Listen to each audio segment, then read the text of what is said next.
आज यहाँ पर बहन कुमारी मायावती जी बीएसपी राष्ट्रीय अध्यक्ष आ रही है। इस मौके पर मैं भी यहाँ पे आया हूँ।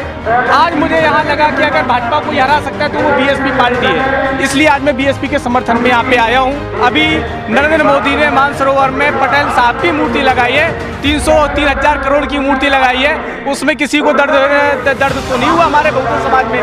वो चीज़ मीडिया पे भी इतना ज़्यादा नहीं दिखाया गया है। लेकिन अगर मायावती ने अगर वहाँ पे पार्क बनवाया था तो उसका लोगों ने विरोध किया। अगर सबसे ज़्यादा बलात्कार हुए हैं तो इस भाजपा सरकार में हुए हैं। इन्होंने नारा दिया था बेटी बचाओ बेटी पढ़ाओ, लेकिन इन्होंने ये भी नारा दिया था बेटू को बचाओ। बचाओ क्या? इनसे बचाओ, इन भाजपाइयों से बचाओ।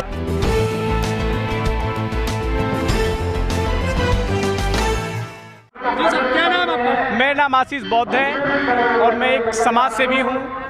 आज यहाँ पर बहन कुमारी मायावती जी बीएसपी राष्ट्रीय अध्यक्ष आ रही है। इस मौके पर मैं भी यहाँ पे आया हूँ और बहुत सारी समस्याएं थी जिसके चलते यहाँ पर जो मैं बेसिकली माधोपुर विधानसभा से आता हूँ। भाजपा सरकार ने इतना कुछ किया, लॉकडाउन में लगाया, कोरोना इतना ज़्यादा कुछ हुआ और युवा बेरोजगार हो गया है। इतनी सारी समस्याएं थी। मैं बेसिकली बीमार में से आता हूँ, लेकिन आज मुझे यहाँ लगा कि अगर भाजपा को हरा सकता है तो वो बीएसपी पार्टी है, इसलिए आज मैं बीएसपी के समर्थन में यहाँ पे आया हूँ। और अभी कुछ देर पहले यहाँ पे सवाल हो रहे थे कि बहन जी की सरकार थी तो पत्थर लगवा दिए थे उन्होंने, इसलिए उनकी सरकार चली गई थी। तो मैं लोगों को बताना चाहता हूँ आपके चैनल के माध्यम से, अगर बहुजन समाज के पार्क अगर वहाँ बनाया है बहन जी ने तो कोई गलत काम नहीं किया है। और एक चीज़ मैं बताना चाहता हूँ, अभी नरेंद्र मोदी ने मानसरोवर में पटेल साहब की मूर्ति लगाई है, 303,000 करोड़ की मूर्ति लगाई है। उसमें किसी को दर्द तो नहीं हुआ हमारे बहुजन समाज में। वो चीज़ मीडिया पे भी इतना ज़्यादा नहीं दिखाया गया है। लेकिन अगर मायावती ने अगर वहाँ पे पार्क बनवाया था तो उसका लोगों ने विरोध किया और हुआ ये कि सरकार पलट गई। एक चीज़ और बताना चाहता हूँ, यूपी का ये इतिहास रहा है, कोई भी सरकार रिपीट नहीं हुई है, हमेशा चेंज होती रहती है। बीएसपी आई, उसके बाद सपा आई, भाजपा आई और फिर से बीएसपी आ रही है। पूरे उत्तर प्रदेश में फुल बहुमत से बीएसपी की सरकार आ रही है। कितनी सीटें आएंगी बहन जी की? फुल बहुमत में हम लोग सरकार बना रहे हैं, हर जगह हमारी फाइट है। लेकिन समाजवादी पार्टी ने तो विजय रथ निकाल दिया कि हमारी सरकार आ रही है। ऐसा है, जो लहर थी एक्चुअली, या टिकट का समीकरण कह सकते हैं, जो भी कह सकते हैं, या लोगों का रुझान कह सकते हैं। बीएसपी इतना पहले हाईलाइट नहीं दिख रही थी, लेकिन फिर उसने ऐसे मेहनत की है कि बीएसपी इतना फाइट में आ रही है। और जो लोगों का एक यहाँ पे मैं बुंदेलखंड का बताना चाहता हूँ, लोगों का मेन रुझान ये है जो भाजपा को हराएगा हम उसमें जाएंगे। तो भाजपा को टक्कर बीएसपी दे रही है पूरे बुंदेलखंड में, इस वजह से लोग बीएसपी का सपोर्ट कर रहे हैं। मुस्लिम कहाँ जा रहा है? मुस्लिम भी आप जानते हैं, मुस्लिम भाजपा में तो जाएगा नहीं। समाजवादी यहाँ से निकल नहीं रही है तो ऑब्वियसली बात है बीएसपी में जाएगा। बिल्कुल। इलेक्शन का चुनाव हो गया उत्तर प्रदेश में, दूसरे चरण का चुनाव है आज। क्या लग रहा है कितनी सीट आएंगी दूसरे चरण में बहन जी की? मैं आपको बता रहा हूँ, हर जगह बीएसपी की अच्छी फाइट है और ज़्यादा सीटें आएंगी। 10 तारीख को आपको पता चलेगा। आपके चैनल से माध्यम से बताना चाहता हूँ, बीएसपी फुल बहुमत में सरकार बना रही है। जो हो रही है, आज बहन जी यहाँ पे आ रही है जनसभा करने के लिए, यहाँ पे मुख्य समस्या क्या है आपकी? मुख्य समस्या क्या है? हमारे यहाँ पे सबसे ज़्यादा रोडों की समस्या है, नाली की समस्या है। और अगर एक चीज़ और बताना चाहता हूँ, यहाँ पे जो विधायक हैं, इन्होंने ना तो यहाँ पे रोडों की, सबसे जिला जालौन में बेसिकली सबसे बड़ी समस्या रोडों की है, नाली की है। अगर आप भीड़ इलाके में जाएंगे वहाँ पे स्कूल नहीं है, लोग 15-15 किलोमीटर स्कूल जाते हैं, इस वजह से बच्चियों को लोग नहीं भेजते हैं। सबसे ज़्यादा इस शिक्षा का स्तर गिरा हुआ है। लेकिन बीजेपी नारा देते कि बेटी बचाओ बेटी पढ़ाओ। आपने तो देख तो लिया, हाथरस देख लो, उन्नाव देख लो, आप उनके विधायक रेप करते हैं, परिवार को दिन दहाड़े उड़ा देते हैं, फिर भी उनका कुछ नहीं होता है। उन्नाव में रात में 12 बजे बेटी को जला दिया जाता है।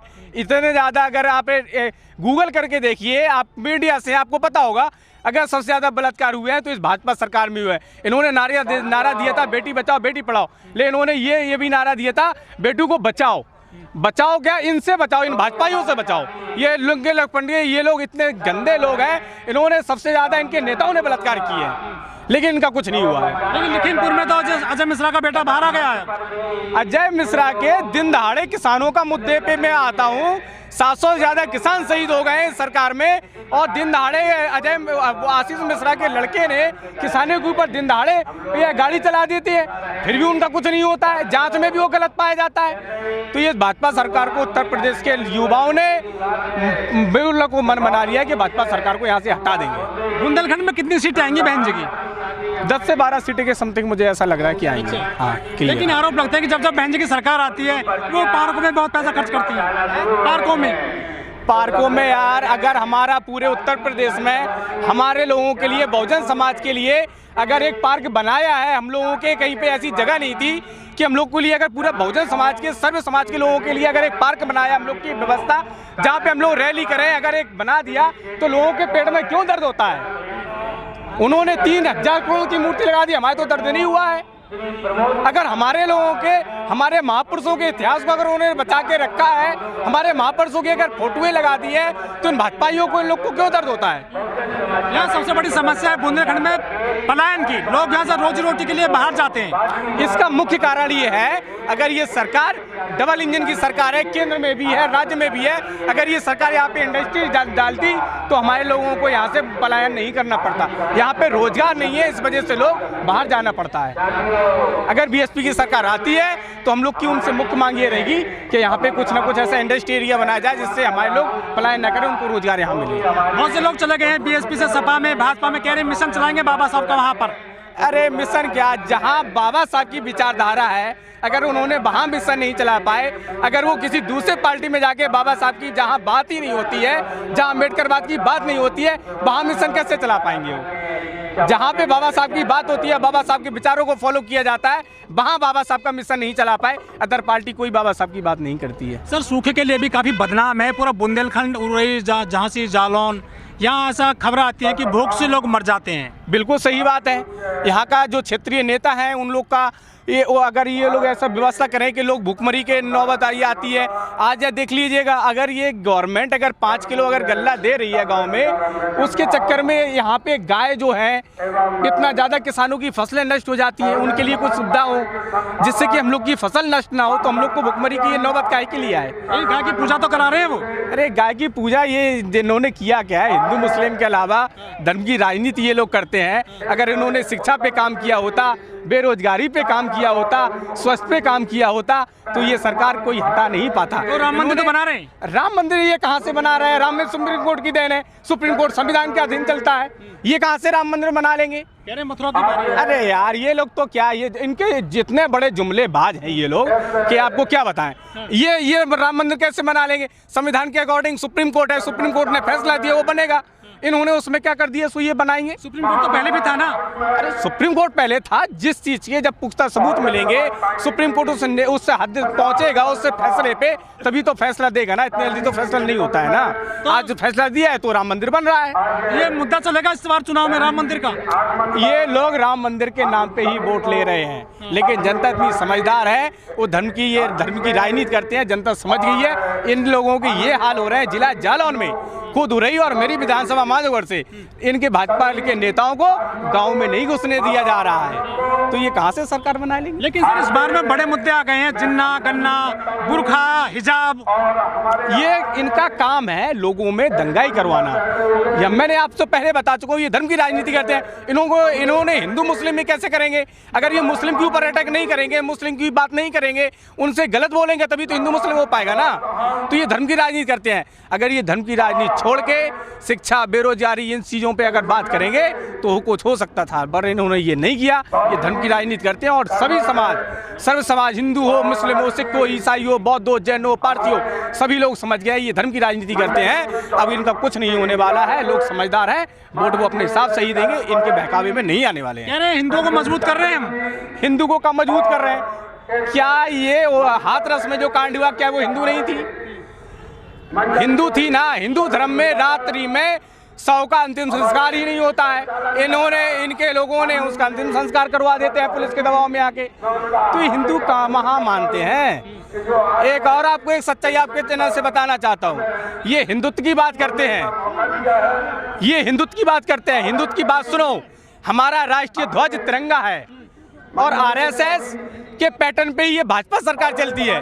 आज तक नागपुर में आरएसएस के कार्यालय पे कभी भी झंडारोहण नहीं होता है, वहाँ भगवा रोहण होता है। तो ये जो हिंदुत्व की बात करते हैं, ये हिंदुओं की बात करते हैं, इन्होंने अपने देश का तिरंगा स्वीकार नहीं कर पाई, ये क्या हिंदू की बात करेंगे? महात्मा गांधी को मारने वाला गोडसे, नाथूराम गोडसे, ये नाथूराम गोडसे जी कहते हैं, उसका ये लोग सम्मान करते हैं। ये लोग धर्म की राजनीति करते हैं। सर, जो मुजफ्फरनगर दंगा हुआ था समाजवादी सरकार में, वो कितना इम्पैक्ट डालेगा इस बार? बिल्कुल इम्पैक्ट नहीं डालने वाला, जो था लोगों ने भुला दिया है। और वो लोग ये इस बार पूरी जनता उत्तर प्रदेश की सिर्फ और सिर्फ शिक्षा, रोजगार, इन पे वोट डालेगी, इनके बहकावे में नहीं आने वाली है। और सबसे बड़ा मुद्दा पश्चिम में उस साइड किसान का रहेगा। मैं किसान आंदोलन में रहा हूँ, मैं एक पहले गया था, 7 दिन रहा हूँ, फिर गया था 2 बार वहाँ रहा हूँ। हमारे किसान भाई इतने शहीद हुए हैं, हमारे लोगों के ऊपर पानी डाला गया, हमारे ऊपर लाठीचार्ज हुई, वहाँ पे सबने देखा है। और हम लोग बैठे हैं, बिल्कुल 10-20 तारीख को हमारे यहाँ वोटेंगे, हम लोग बता देंगे कि इन्होंने क्या गलत किया था। लेकिन जो वहाँ के किसान हैं वो तो कह रहे हैं कि हमें अपराध मुक्त कर दिया है, अब योगी जी ने बीजेपी को सपोर्ट करेंगे। किसान हमारे लोग 700 लोग हमारे शहीद हुए हैं, हम इनका सपोर्ट करेंगे? हम लोग मरे, हमारे ऊपर लाठीचार्ज हुई है, पानी हम लोग के बह गए हैं, रोडों पे कीलें गाड़ दी थी, हम लोग इनका सपोर्ट करेंगे? कभी सपोर्ट नहीं करने वाले। हम लोगों ने वहाँ पे इन्हें बता दिया था, और दूसरे चरण में यहाँ पे भी इन्हें बता देंगे। तीसरे चरण में भाजपा बिल्कुल साफ हो जाएगी यहाँ से। लेकिन लोग कहते हैं बहन जी बीजेपी से मिल गई हैं। ऐसे तो देखो, एक कहावत है, खिसियानी कुतिया खम्मा नोचे। भैया काहे को मिल जाएगी?